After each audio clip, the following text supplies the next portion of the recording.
अस्सलाम वालेकुम सर, अगर इलेक्शन हुआ तो वोट किसका होगा? वोट इंशाल्लाह पीटीआई का।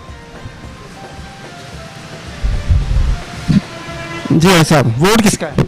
वोट इंशाल्लाह जी इमरान खान का इंशाल्लाह, अल्लाह के हुक्म से। अस्सलाम वालेकुम, अगर इलेक्शन होते हैं तो वोट किसका होगा? ज़ाहिरी बात किसका होगा, अब हर चीज़ तो हम बता नहीं सकते। समथिंग हिडन, कुछ चीज़ें पोशीदा ही रखनी चाहिए। वोट किसका है?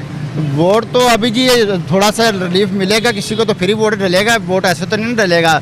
तो वोट तो इनके देखें, लोग तो अभी इंतज़ार है सबके।